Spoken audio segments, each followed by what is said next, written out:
Is this thing on, by the way? How do I know if it's on? It's on. Okay. He says it's on, so it's on. Okay. So we are going to talk about string theory, which is not quite the topic of this series of lectures, but I will get to why we are talking about string theory in a bit.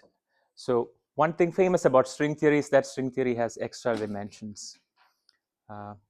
So string theory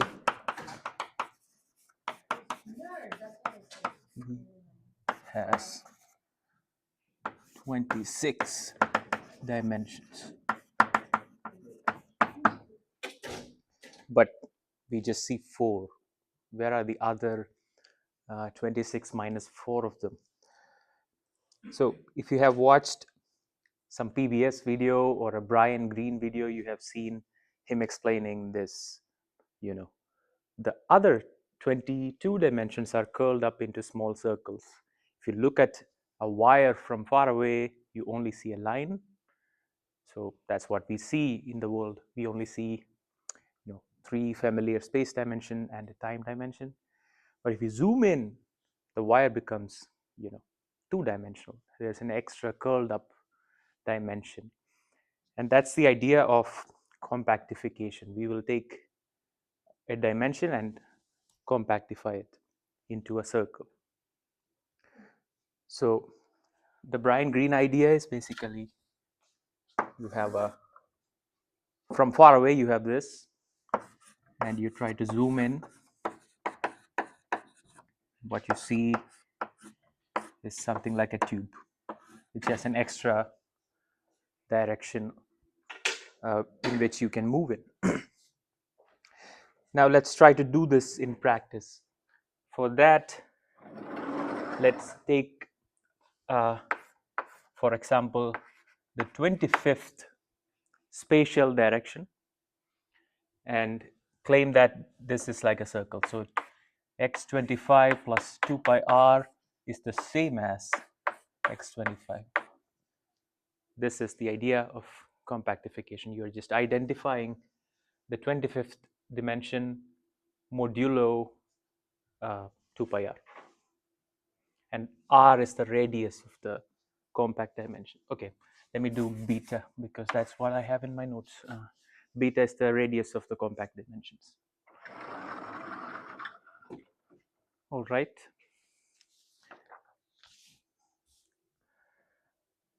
Now, the string action, the Polyakov version of the action for the 25th, for the 25th coordinate is 1 by 2 mu x25 x25. So if you don't know or have not seen Polyakov action, that's the Polyakov action. With some gauge fixing, etc., have been done. So the mu index takes 0 and 1. So this integral is over the 2-dimensional, what's called a world sheet. So this m, where we are taking the integral over, is called the world sheet.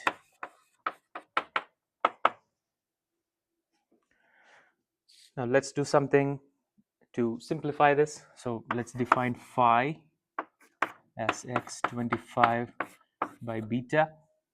So that phi plus 2 pi is phi. So it's just a normalization.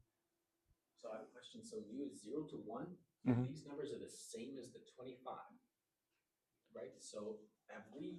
Mu and what? This mu goes from it's 0 and 1, right? Mhm. So are we? So is the world sheet necessarily on this plane? We align the coordinates such that the world sheet is on this plane. No, it's just that world sheet is 2-dimensional. So I think he's confused because that's where you're talking about the 25th dimension. Uh-huh. Okay. So let's do this then. You have x mu with x0, x25, and on the world sheet, the world sheet is another thing. Not I think this is this is called the target space, and this is the world sheet. yeah. Are you still confused? No. I like this notation more. Okay, you just prefer this notation. That's it. Okay. So what we have done here is to just rescale this 25th dimensions radius so that the periodicity becomes somewhat simple, and also this is what you find in condensed matter literature. So the action is then equal to sigma b squared by 2 d phi d a phi squared. Usually this constant in front of a kinetic term is redundant. You can just rescale phi to absorb that constant. But in this case, as we have just seen, rescaling changes the radius of the circle or the periodicity of the field. So beta is a genuine parameter that you cannot rescale away.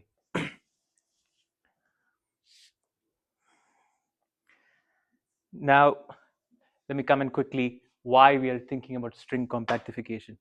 The reason is this. This action is going to be, or this field phi is going to be the dual to the fermion that we discussed last week. That will be coming in the next couple of lectures. For now, let's just focus on string theory. Any questions so far? No questions? Do you have any questions? Okay. Yeah, there's no way for you to. Yeah. So, is there some kind of metric on the world sheet or something? Yes, that's also gauge fixed to flat. It's gauge fixed to flat. Mhm. Okay. That's a detail that I'm not going to care about. So world sheets are always. Yeah. Metric on world sheet is flat. So world sheets always are they always isomorphic to R2 or like topologic? Are they always topologically R2 or does that matter here? I will take it to be a torus later. Torus. Yeah. So it's whatever you want in principle. A Riemann surface is fine. Yeah. Well, I guess it has to have Euler characteristic 0, right? I think you can, in perturbation theory, in string theory, you have to add up surfaces with different genus, but I think it still would have the Euler characteristic changes with you putting holes in it, right? So you have to add up all that, but not going to worry about it. Yeah. Then you can't make it flat everywhere, right? Right. Yeah.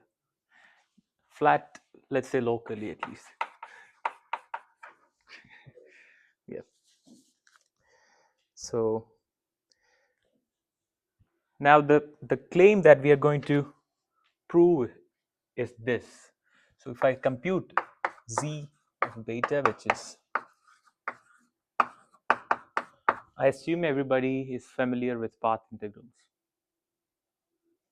Is that okay? There is no way, even if you say no, I cannot do anything. You saw it Yeah. right? Yeah. So. It's okay. I'm fine. Yeah. So 2 sigma beta squared by 2 phi squared. So this partition function, which is a function of beta, is going to be equal to 1 by 2 pi beta. So if you think about it, if we have a string moving in a target space which is a circle of radius beta, then it's completely equivalent to a string that's moving in a target space which is a circle and its radius is 1 by beta. So if I put the string in a target space with a small circle that's completely equivalent to this string in a moving in a circle whose radius is too big.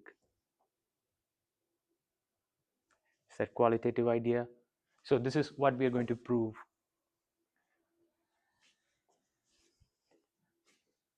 Any questions? Right, so this target space duality is called T-duality. Now we know where the T is coming from. It's coming from target space. Is a statement of the duality clear?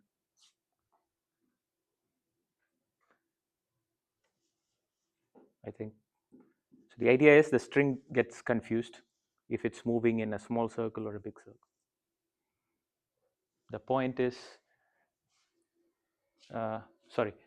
how it get confused, we will see that. Okay, now let's begin. First, let's think about the symmetries of this theory. One symmetry is obvious, which is the constant shift in phi do not change anything because the action only depends on the derivative of y, and this corresponds to a current which we'll call the shift current, and we'll define it to be that. So you can just do the Noether procedure with that symmetry and find out that that's the current. And you can check d mu j mu shift is beta square d square phi, and d square phi is 0 because of the equation of motion. So this current is conserved whenever equations of motion is satisfied. So we will say that this is conserved on shell. That's just another word for equation of motion is satisfied. But in 2 dimensions, we get another current for free. So free current, which we will call G mu of wind. I'll explain why wind soon, and this is defined to be 1 by 2 pi mu d mu phi. I'm using mu and nu, but remember that mu and nu are it's hard to switch notations now because I already thought about this in that way. So that shift, is it this shift on the sigma coordinates? Or? No, it's a phi that's shifting, right? The field itself, right? And it's easy to see why that is the current. Just make the shift space-time dependent and so on. You know what to do.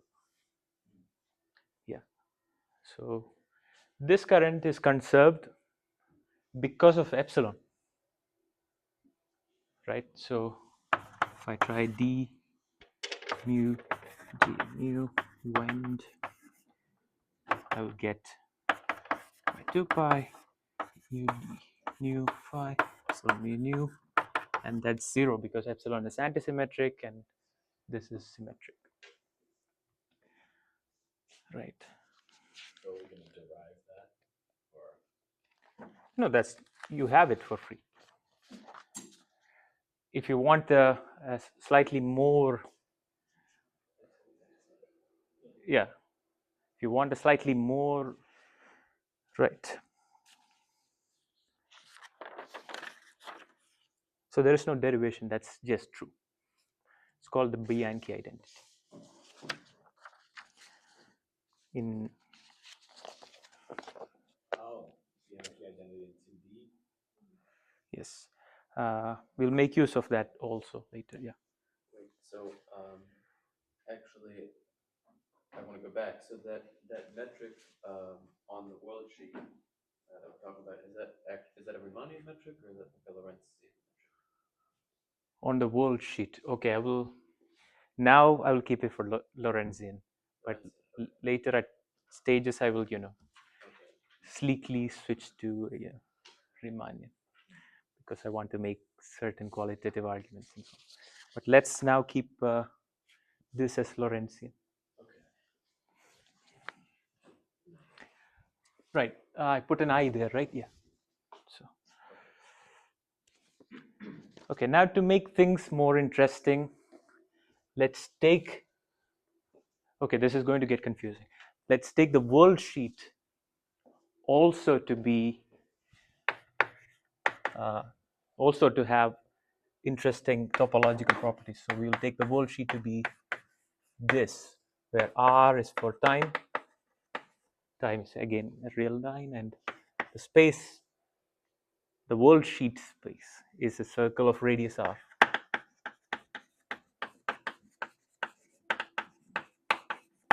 So this is not the same circle as this, remember?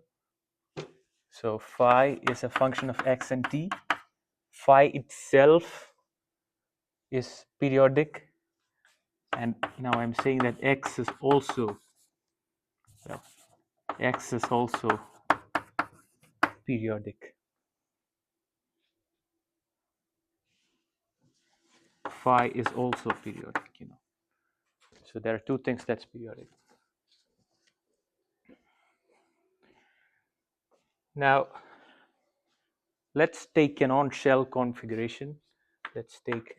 I'm trying to explain what this wind is. So let's take a static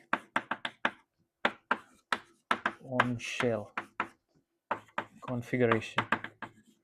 So on-shell configuration means equations of motion is satisfied.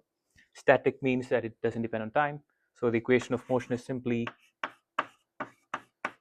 that, and this is easily solved to phi is x plus b.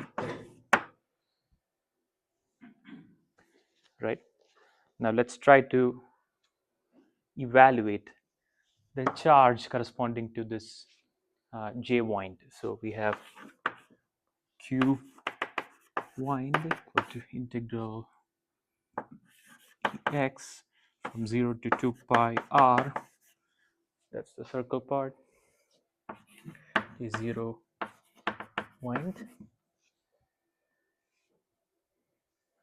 The charge is just charge density integrated over space, and that's equal to 1 by 2 pi integral 0 to 2 pi r dx, and j0 is going to be epsilon 0 1 d1, right? If mu is 0, mu has to be 1 and blah blah blah, and d1 is nothing but dx.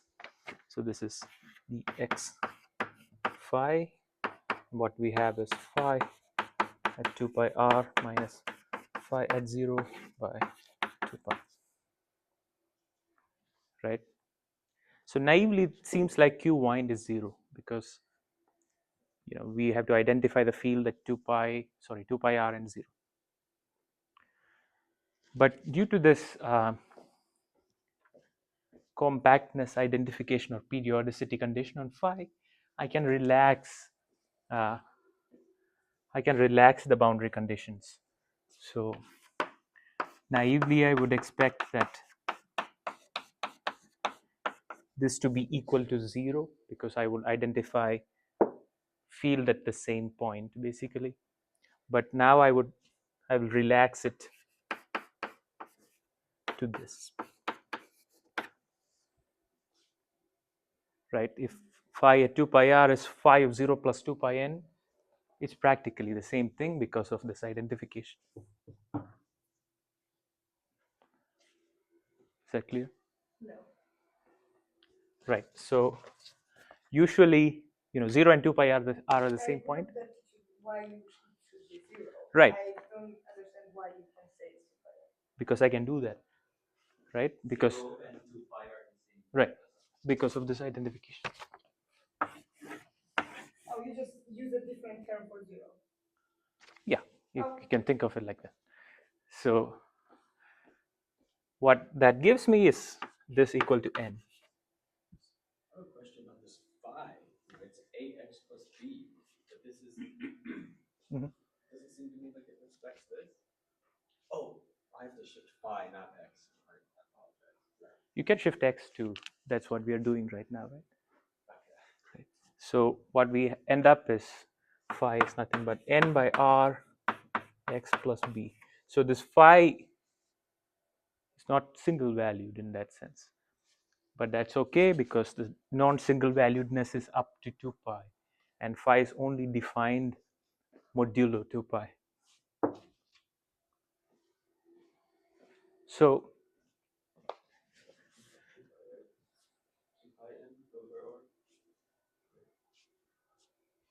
2 pi n over r.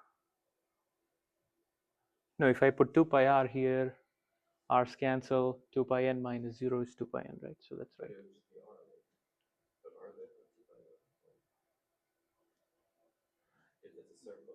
It's a circle of radius. Okay. Uh-huh. I see. Right. So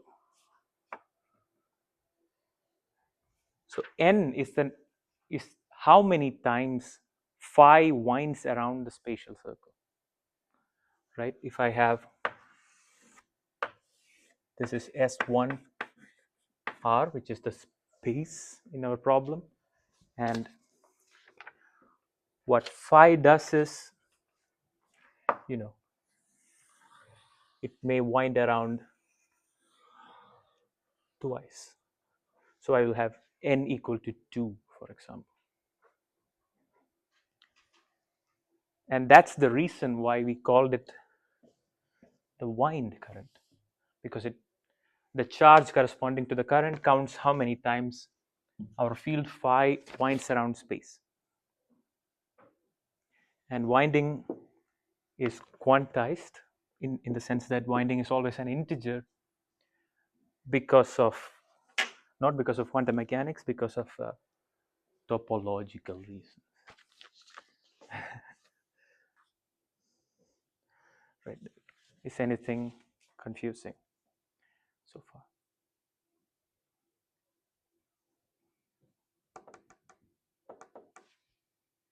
This is pretty confusing. So if something is confusing, please ask.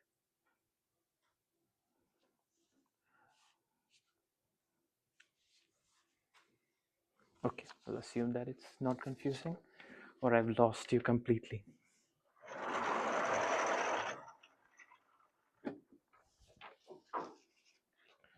All right, now let's try to derive that. So start with the partition function,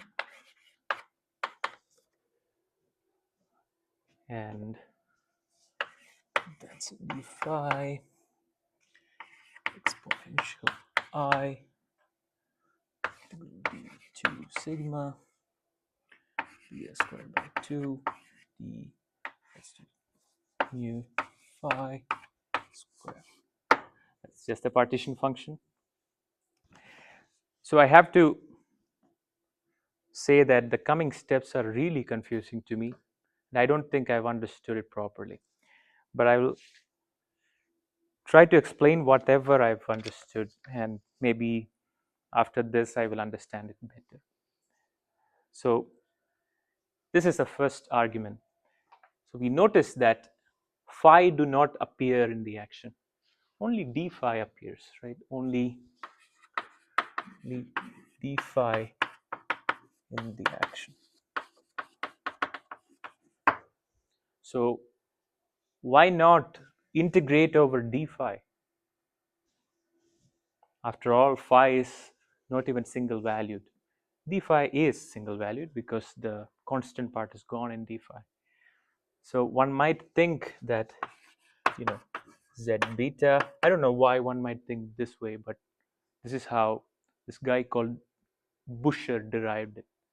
And I have no justification of, or no motivation of how he got the idea other than what I just said.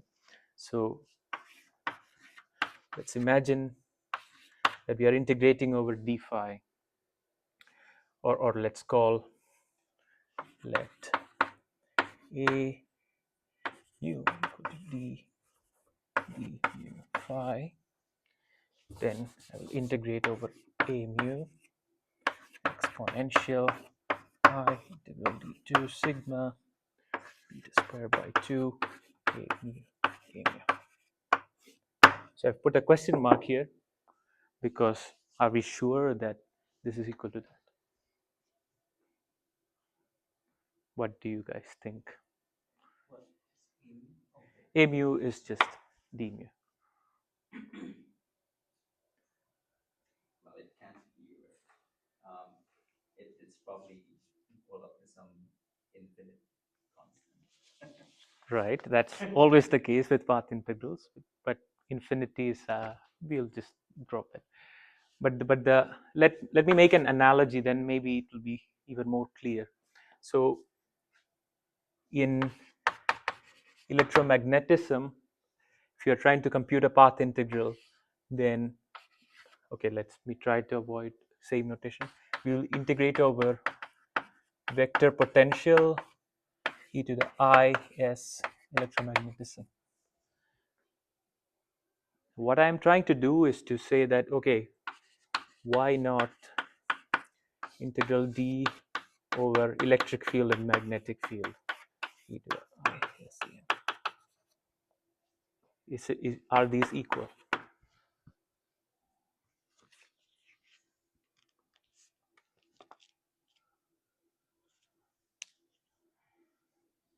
Worry about some Jacobian things or something. Sure, that's there, yeah, which I'm not going to worry about. So the point is that the functional integration integrates over all possible functions for E and B, right? But not any function can be E and B. E and B must obey the following two conditions. This has to be 0. This has to be 0. These are the Bianchi identities for electromagnetism.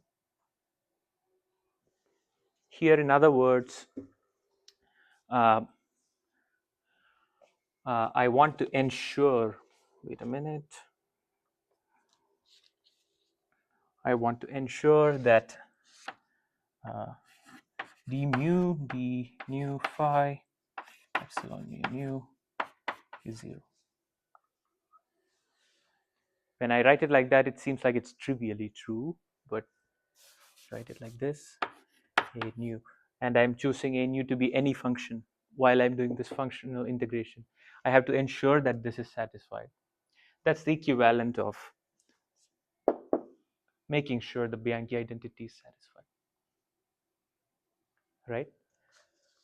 So if you forget about this and think of this A as an electromagnetic vector potential, what we are trying to ensure is that electromagnetic field is 0, right? This is nothing but the electromagnetic field.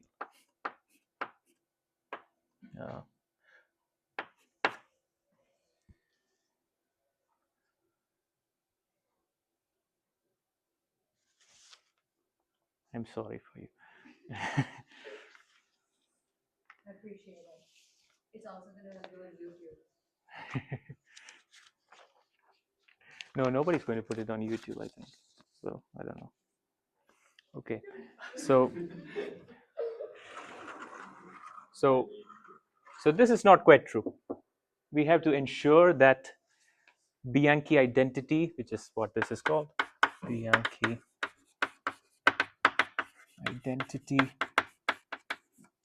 We have to ensure that Bianchi identity is true.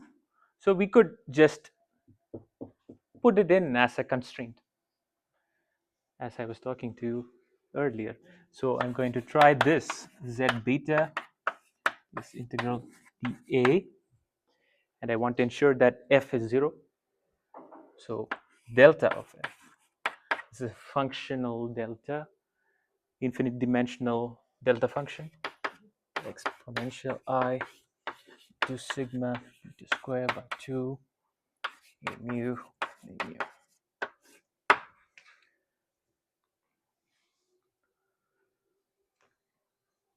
Maybe it's better than what we had before. Yeah. Before you switched from V to A, Uh-huh. we wanted Bianchi identity to work on C as well, right? Right, but I'm only integrating over phi. Then phi is some function, right? I'm more asking, why didn't we need to ensure that that condition was fulfilled for the first one? Right. So here I'm integrating over phi, and phi is any function. But it cannot be. Now if I take any function f, So they fulfill that. and this is 0 because d square is 0 by virtue. This is, by the way, mu d mu. This is, yeah, this is true for any function f, but this is not necessarily true for any function d nu f. That's the idea. Good question. Now let's go on.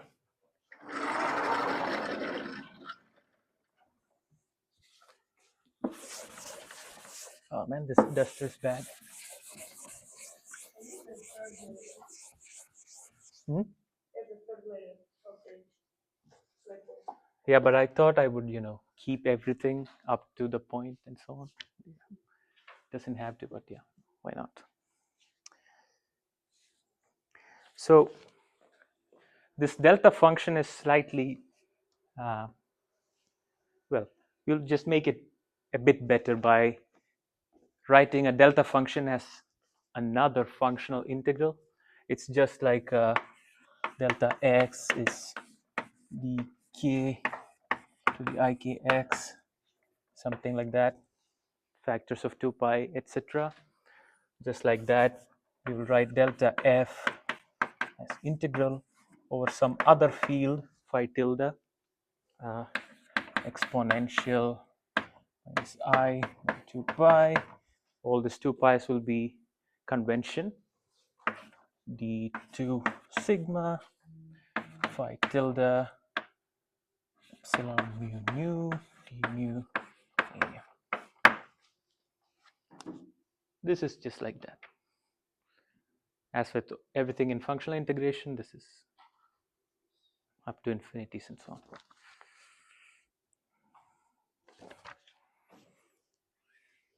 Okay, so we have z beta equal to question mark dA d phi tilde exponential I d2 sigma to the square by 2 d a mu minus I by 2 pi to sigma phi tilde mu d mu a mu.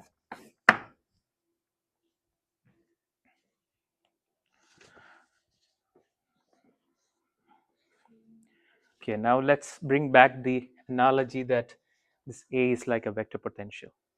So what we have done is to set the electromagnetic field to 0 everywhere on the manifold, right? That's what this does. Does that not mean that the vector potential is 0 everywhere?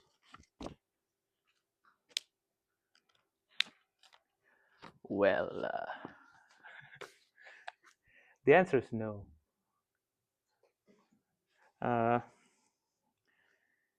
So why is that? So let's recall our lessons on the Aharonov-Bohm effect.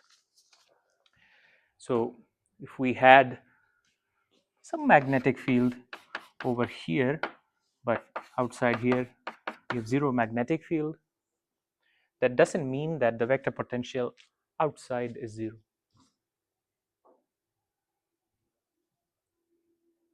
Right? I can make the vector potential 0 in a local neighborhood, but I cannot do it everywhere.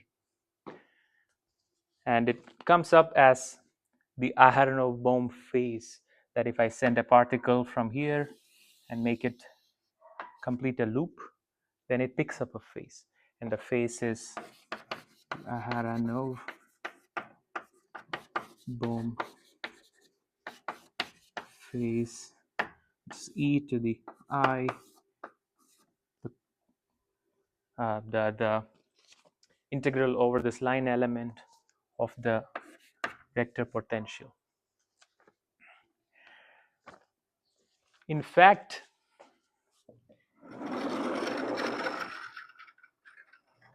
we need this line integral over the vector potential to be not zero, because remember that our phi field had winding and we don't want to lose the winding. So if I try to integrate over A, and let's try to choose a simple contour like the space direction. So that will be dx 0 to 2 pi r ax, and let's recall what A was from here, and ax is nothing but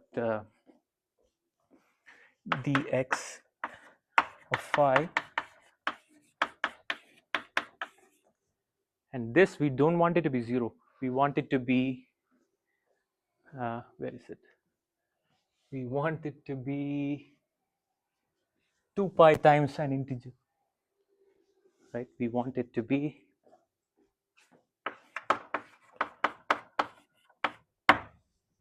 right. So although we have set the electromagnetic field or epsilon mu nu d mu a nu to 0, it doesn't mean that this is 0. Again, I had no Bohm effect analogy, but we just not need this to be not 0. We actually need to impose more. We have to impose that this actually is 2 pi z. That has not been done there. We know that this is not 0, not necessarily 0, but we have to impose that it's actually 2 pi z. How do we do that? Any guesses? Have we come confused? Sorry, I got distracted. Okay. I'll just look at it and review it for a second in the last 5 minutes. Any other confusion other than distraction? Put in another delta function, delta, I guess, close loop integral minus n, and then sum of random. Right. So we will try to be slightly more clever, but in the end, get to the delta function.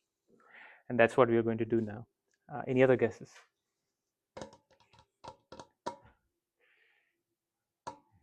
I don't know how these guys came up with it. It's just a paragraph in his paper. And I could not understand it properly, and I'm just trying to explain my version. So maybe, we'll figure it out now. So, idea. This idea is due to Verlinde and Rocek. What they did is to impose compactness on phi tilde as well. So phi tilde, which was just a scalar field, now I will say that phi tilde plus 2 pi beta tilde is phi tilde. Beta tilde is the radius of phi tilde. Okay, what's the point in doing that? So if phi tilde is compact itself, by the way, this periodicity is also called compact, if I did not define it earlier. If phi tilde is compact, what that means is that phi tilde also can wind around cycles in the world sheet. If the world sheet is like torus, phi tilde can also wind around in different cycles. Phi was compact and it could wind, so why not phi tilde? kind of lost. What is the connection between phi tilde and phi? Is there a connection between phi tilde and No. phi? At this point, nothing. So phi tilde is just a Lagrange multiplier. Yes. Yeah. So how would it help us? You always say it. Yeah, that's coming. That's what I'm trying to say. So this is the idea Yeah. to make it compact as well. And if it's compact, it can wind around, of course. Then when we are doing a path integral over phi tilde, we have to, sum over all those winding sectors as well, right?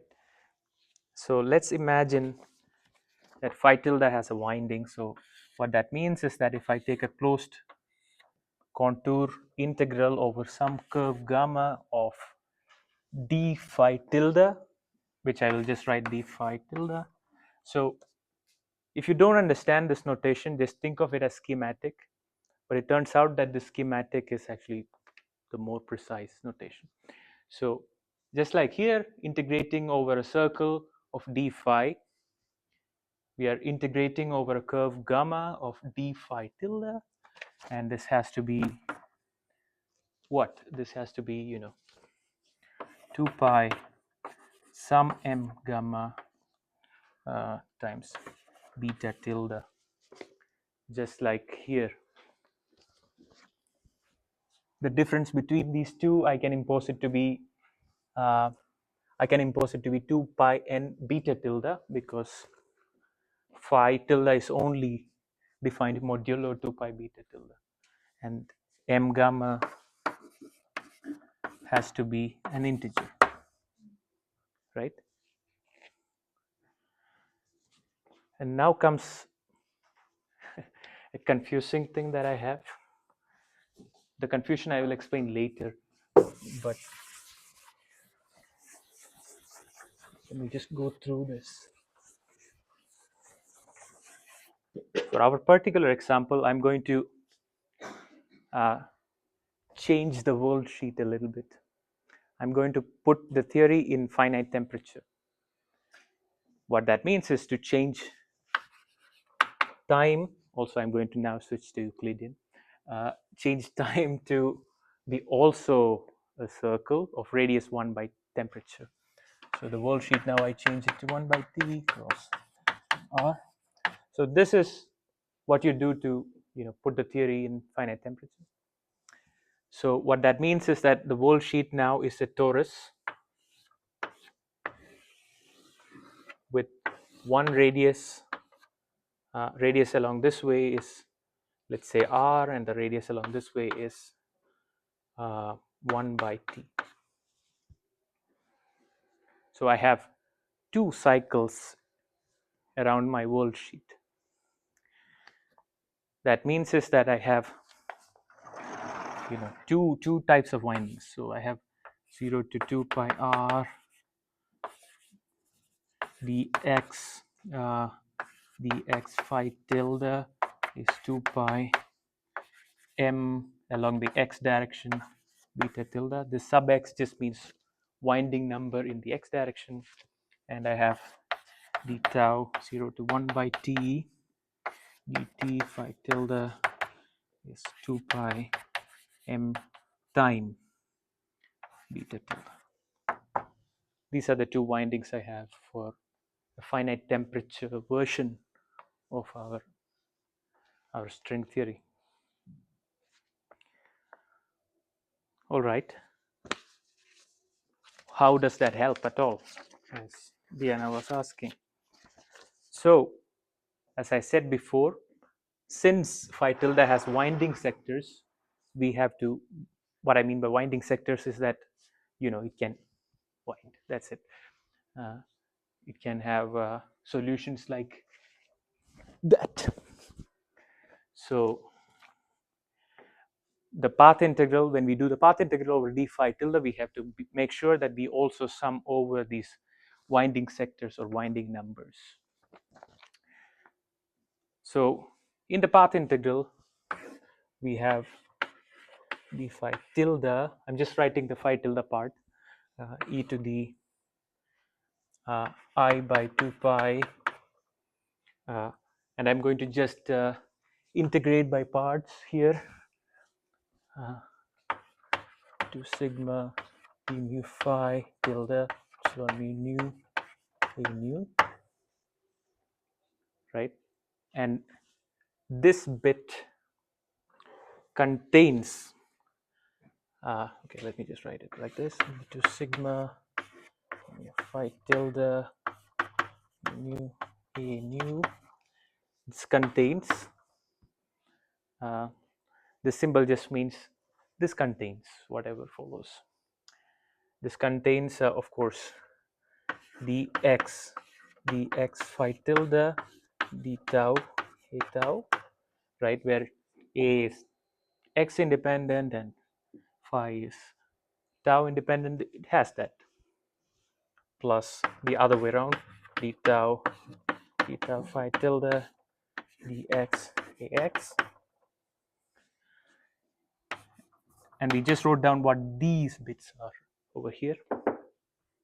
So I have 2 pi mx beta tilde integral over a curve that's around time a plus 2 pi m tau beta tilde integral over curve that's space a.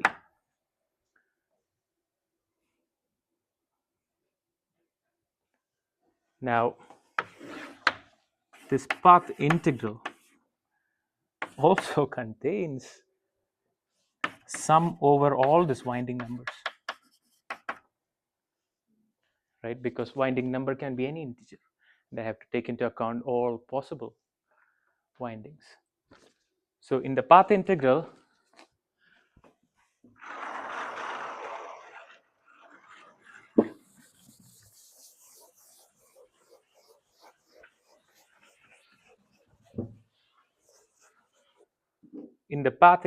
I would have something like this.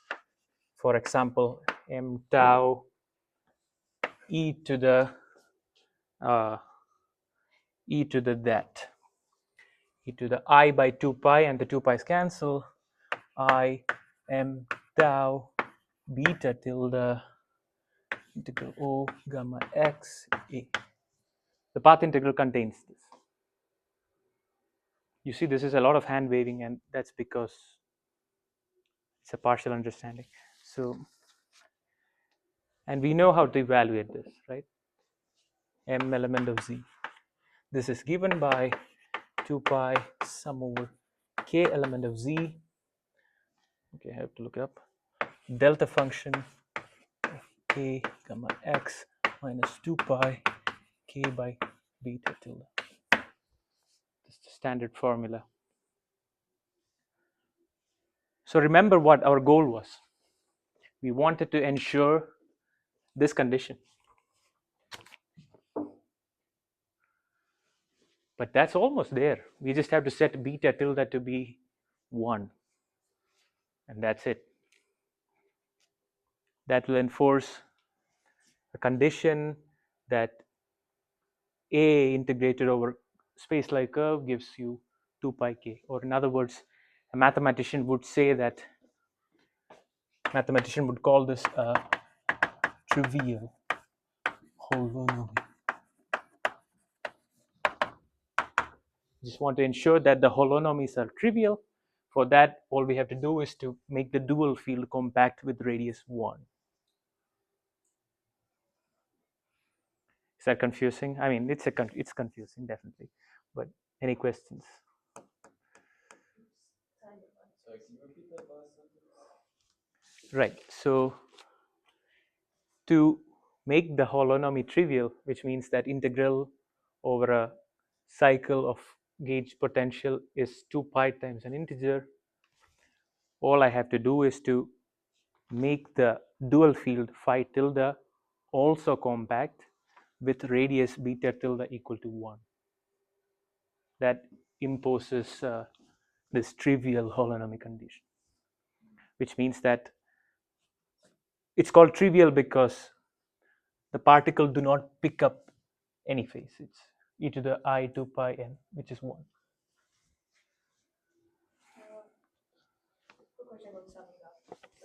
when you say you sum up with m tau and mx, you sum the first term by mx and second term by m tau, and that's it. Like you sum of them separately, right?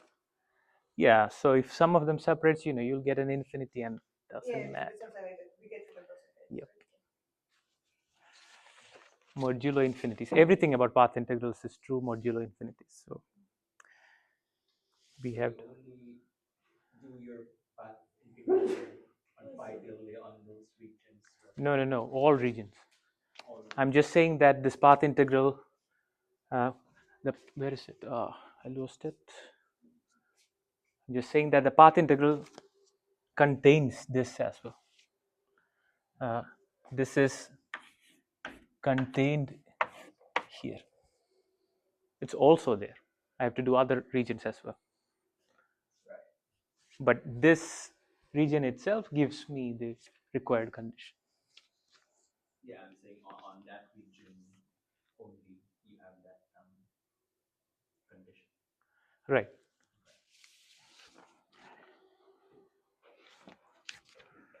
All right, so we have worked a long way and we have discovered the fact that z beta, which was our original partition function we have up there in the first line, is equal to integral dA, integral d phi tilde, no question mark, exponential I to sigma beta square by 2 a mu minus or plus 2 pi integral d2 sigma d mu phi tilde epsilon a mu,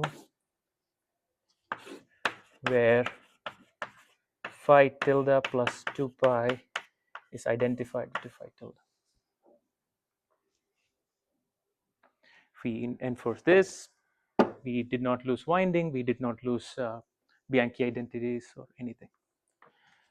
That's why no question mark.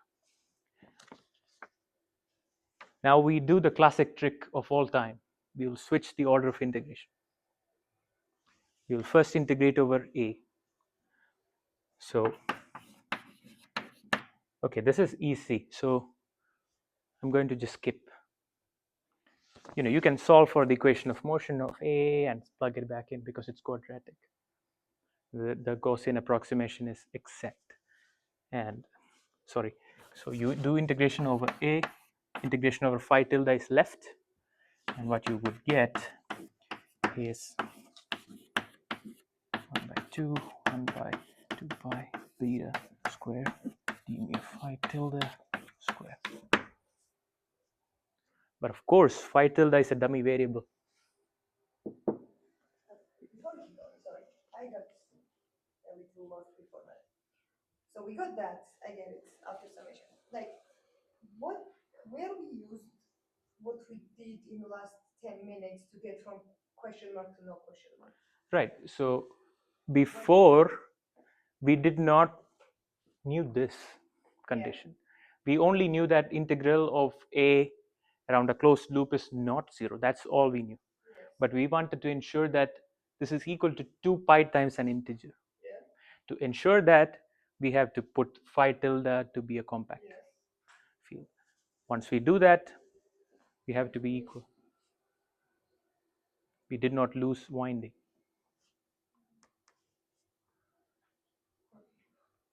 This was the winding condition on phi written in terms of A, because A is nothing but d phi. Is that clear? So if I evaluate that integral for delta of f, but I do it only for compact phi, do I just get delta of f times All the other delta functions. Yep. So that's the idea. So again, this is equal to this. It's simple. Just do the A integral. For that, solve for A and plug it back in. And of course, phi is a dummy variable. Integrating over phi, which is of radius 1, but this coefficient has changed. That's all what happened. So we can read off from the first line of that this is equal to z of 1 by 2 pi beta. And that's the end of derivation for T-duality. Do you have any questions or? So why don't we see these large extra dimensions in the Yeah, I've been thinking about it. Uh,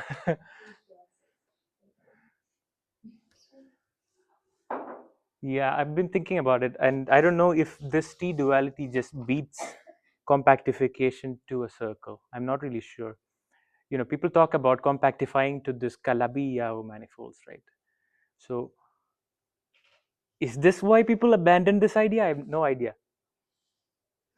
I think I have to ask Diana and the other Diana to get a right answer. So the answer is I'm not sure. Any other questions? So I have one more section, which is just one page, which is titled "What the hell is going on?" So if you want that, I can go through that. But before that, I will try to answer questions. Can you give maybe one more shot Mhm. at explaining?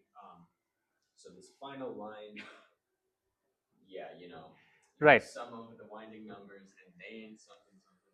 Right. So we started with that, and then we claimed that only d phi appears. Why not integrate over d phi?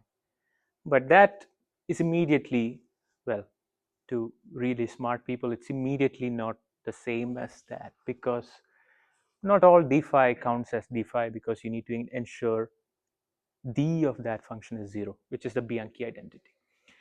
So Bianchi identity we put in as a delta function, that delta f is 0, and delta f we wrote it as an integral,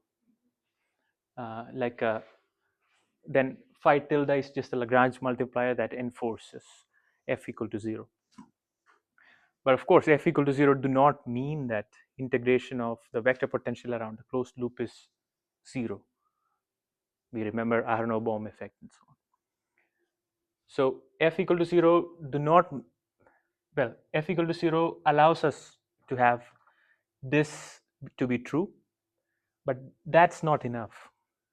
I want it to be exactly equal to 2 pi z, because this integral is nothing but, if you substitute in expression in terms of phi, the winding, and the winding was that. I think I erased it. Now, how do I enforce this? For that Lagrange multiplier that we introduced, phi tilde, we take it to be compact with some radius, and we will tune this radius later. So if this Lagrange multiplier is compact, it can also wind. What that means is that it can have two winding numbers if my world sheet is like a torus. Then when I'm path integrating over phi tilde, I have to ensure that I'm integrating over these winding sectors as well, which means in this case the winding is determined by these integers, so I have to sum over these integers as well. So in the Lagrange multiplier term over there, I integrated by parts. You have something like this, where you have this, and it could contain phi independent of t and a independent of x, so I can separate the integrals and so on. And this is nothing but the winding condition for phi tilde, and this is the holonomy that we want to set to be trivial, that condition. So when we sum over mx or m tau, we have e to the I m tau beta tilde of the holonomy, and this sum is that. Just don't need any fancy stuff, this is just true.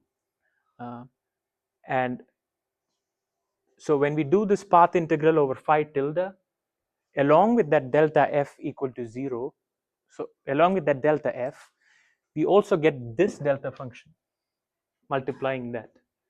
So how do I ensure that this is equal to 2 pi k? I can just set beta tilde to 1. So then the partition function is completely equivalent to the original because we have ensured all conditions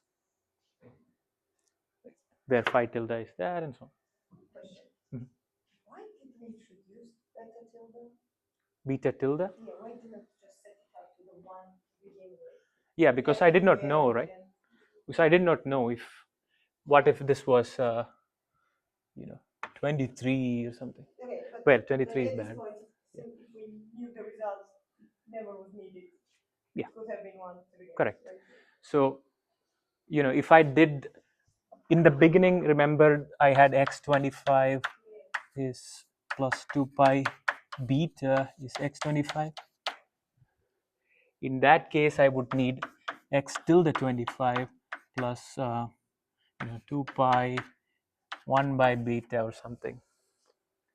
So it's better to just put a beta tilde here and then tune it to 1 by beta or something. In this case, of course, but that's hindsight. Honestly, I think the end of my industrial potentiality, we could have set it up to one if we knew it, right? Yeah, but that's a parameter I tuned to make sure that my holonomy. It turns out that I set up the problem in such a way that the tuning looks trivial. Any other question? Did that clear up? Yeah. It's still confusing, I think. I don't know, but so here is one confusion I have. If I don't take it to be at finite temperature, how do I ensure Ax, the holonomy around x is trivial? Because it seems like to ensure the holonomy around one curve, I need another curve. That's what's happening. It's tau and x. So I don't know the answer. No book or no paper explains this. Maybe that's why they abandoned it. So this result is supposed to be for zero temperature in the end, or does Yeah, it people also claim it. hold for arbitrary finite temperature? Now we just showed it for finite temperature, but people claim it for zero temperature. That I don't understand, because in zero temperature I do not have another cycle that helps me do the sum and get it. So I guess limit. Yeah, exactly. Or maybe That's what I was that thinking. part kind of changes in a way that it still ends up being So, something. but okay, so let's say we're at finite temperature. We're looking at the finite temperature partition function, so it's already Euclidean or something. Then is the claim that the duality, the temperature on both sides of the equation It's the of same. duality is the same. Yep. The temperature doesn't change. You just flip The radius of the compact boson. okay. So the world sheet features do not change. The target space feature changes. That's why it's a target space or T-duality. World sheet duality is a different thing, I think.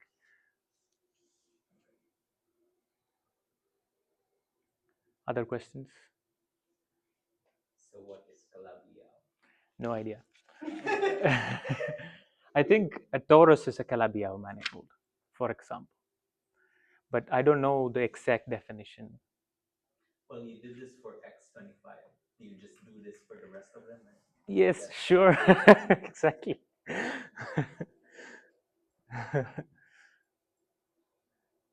Any other question? Do you want me to stop, or do you want me to go through? The integration by parts. Is it more? There is still a little bit more. Yeah. Yeah, the integration by parts is also a step that I'm really not sure, because I have to pick up the boundary term, right? Yeah. Since when we have no boundary? No, this is all about boundary. Still, I don't Yeah. know. This is topological, right? So all about boundary. Yeah, it's all boundary term, but like, since when was the last time you kept a boundary term in? So one solution I found for that is to just start with this. Do not introduce this delta f and so on. Just start with that, and then kind of Yeah. But this is slightly more intuitive in the sense that, yeah, people just start with that, by the way. Okay, so So if I wait just a second. Okay, actually continue. yeah. So this is also going to be another hand wavy explanation.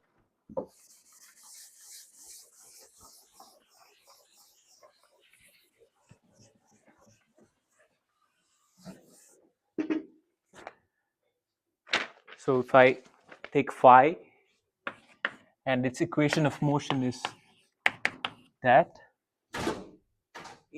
I can just separate it into the zero mode, which is the constant part of this wave equation, and the oscillatory part, right? Oscillatory part is the standard wave equation solution, and the zero mode is just phi 0 is a constant plus at plus bx, right? That trivially solves this equation. That's called the zero mode. And we know that B has to be m by r, where m element of z is the winding. We did it previously where we looked at a static configuration where we did not have this. Now I can find the momentum from the action, and P is integral over the momentum density, which is integral dx 0 to 2 pi r. Momentum density, if you remember what the action was, is just beta square d tau phi. Okay, now I'm going to ignore this part for the it's there, I'm just not going to write it, that's it. So this is equal to what? Beta square 2 pi r a. Do you want me to go through it very quickly? Yeah, so this is the equation of motion, and I'm just splitting it into, and I'm going to not write the oscillatory part momentum density for now because that's not relevant for this discussion. And this I can just compute from this to be that. And since phi, which is a spatial direction, is compact, the momentum canonical to that must be quantized. So P must be an integer. P equal to the integer. You can understand it from thinking about the wave function, which would have factors like that. And since phi plus 2 pi is phi itself, p times 2 pi times I e to the that should be 1, so p must be n. That's it. What that means is that this constant a is nothing but n by 2 pi r beta square. Now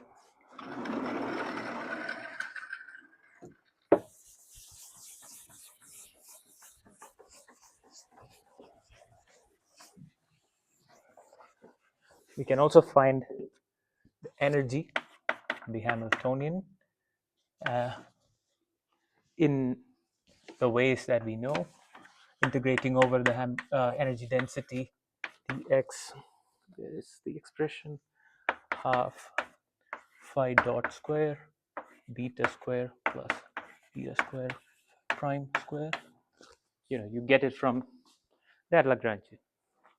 It's straightforward, or kinetic plus potential, just like in field theory. And this you can compute it to be pi by r. Just I'm only writing the zero mode part, of course. So E0 pi by r n square by 2 pi beta square plus beta square m square. Now can you see T-duality here? Remember, T-duality swapped beta with 1 by 2 pi beta. So if I swap beta with 1 by 2 pi beta, well, the zero mode energy doesn't seem to be invariant.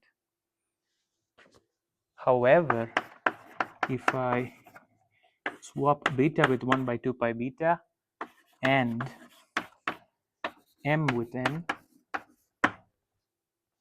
this remains invariant, right? So when I swap the radius and I swap winding for momentum, I get the same spectrum. Can you just use like multiple of those? Hmm? Like swap n beta by n over 2 pi beta, right? That's doing. No, these are, part of the spectrum, right? So this is a swap of the parameter. This is some swap in the quantum numbers. Technically swapping the parameter times winding number. Yeah, but if I say that x is a plus b and I swap a with b, then that would be a trivial statement. That's what I'm trying to say. But this is a non-trivial statement in the end. Yeah, if I say that I take this and call it that and take this and call it this, that's like a trivial statement. But right. So the point is that if I take a circle and allow the string to move on it, the string has two quantum numbers, the zero mode. It has the momentum quantum number and the winding quantum number. So let's imagine that beta is really large. Then this term is really large and this term is really small. So if I'm only interested in long range physics, this really heavy modes do not show up, right? You need a lot of energy to see that. So if I'm in the infrared, the winding modes do not show up, and the physics is just the momentum modes. On the other hand, if I go to really small radiuses, then this is really heavy and do not show up in the IR physics, but the winding modes take over. So what's happening is that the string has two modes and they take turns to become relevant at small radius and big radius. That's kind of what's going on. Well, that's exactly what's going on, but if that's satisfying enough is up to you. Okay, more questions.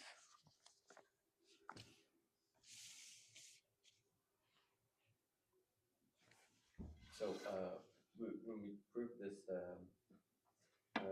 T-duality, we're just showing some property of the partition function, which we started out with a partition function that was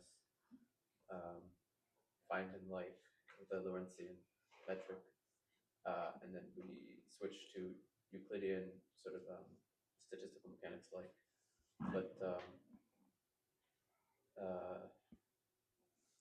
I could have just done all of it in Euclidean. okay. So, but if we wanted like I don't know, scattering amplitudes or something like that, we would put in sources and whatnot. Is that where the differences in these quantum numbers would show up, or something like that? so in string theory, you cannot put a source because that will violate conformal invariance. Okay. So this free action somehow gives you all of the scattering information as well by summing over all topologies of the world sheet. So at tree level, people sum over just a sphere with asymptotic states being brought back to finite points using conformal transformations, and then you have to go to next order and so on. So if I'm doing, say, open strings, okay, if I'm doing open strings, something like this is first order, then something like that is, you know, Feynman diagram with a branching, but at every point it's like a free string propagating and so on. So I don't know how that works though. It's just introductory chapter wisdom. I don't know the details. So you only need to know the Free action. free partition function, or like the Free action, but over all topologies. Well, you have to sum over all topologies to get the scattering amplitude to all loop orders.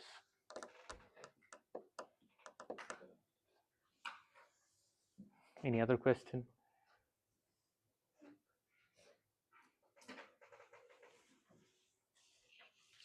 Okay. Well, okay, this was a offbeat lecture in the sense that we're not going to use most of it. I'm just going to use the fact that there exists a phi tilde in the next lecture to derive Bosonization duality. And then the last lecture we will do applications of that. Okay.